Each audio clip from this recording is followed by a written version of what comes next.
चंद्र पर्वत से विस्तृत जानकारी। चंद्रमा मनुष्य का सबसे अधिक निकटतम ग्रह है, इसलिए इसका प्रभाव भी मनुष्य पर सबसे अधिक पड़ता है। सही रूप में यह ग्रह सुंदरता और कल्पना का ग्रह कहा जाता है।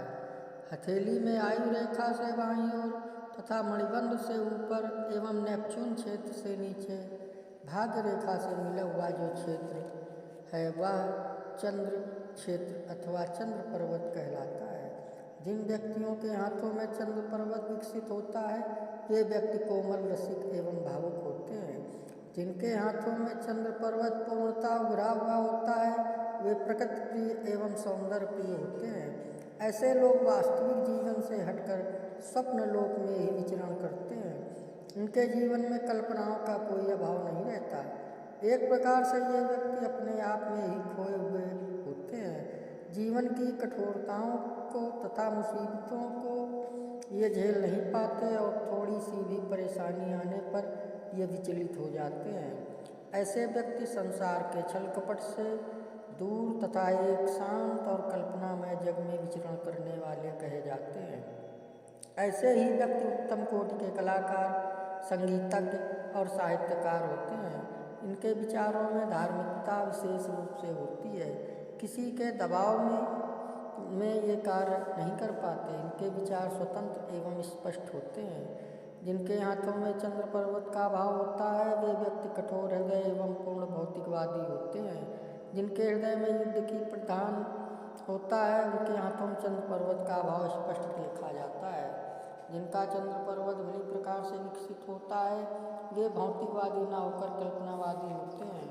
प्रेम तथा सौंदर्य उनके जीवन की कमजोरी होती है, परंतु सांसारिक छल प्रपंचों को न समझ पाने के कारण उनका प्रेम जीवन दुखांत ही होता है।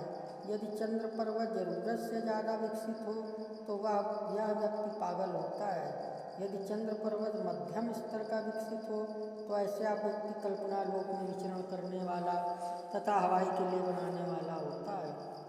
वे खाट पर पड़े पड़े लाखों करोड़ों की योजनाएं बना लेते हैं पर उनमें एक भी पूरी नहीं हो पाती। या यूँ कहा जाए कि उनमें उन योजनाओं को पूरा करने की योग्यता अथवा साहस नहीं होता।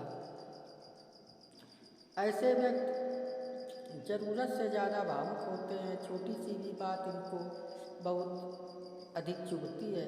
छोटा सा भी व्यंग इनके पूरे शरीर को झकझोर देता है। ऐसे लोगों में संघर्ष की भावना नहीं के बराबर होती है।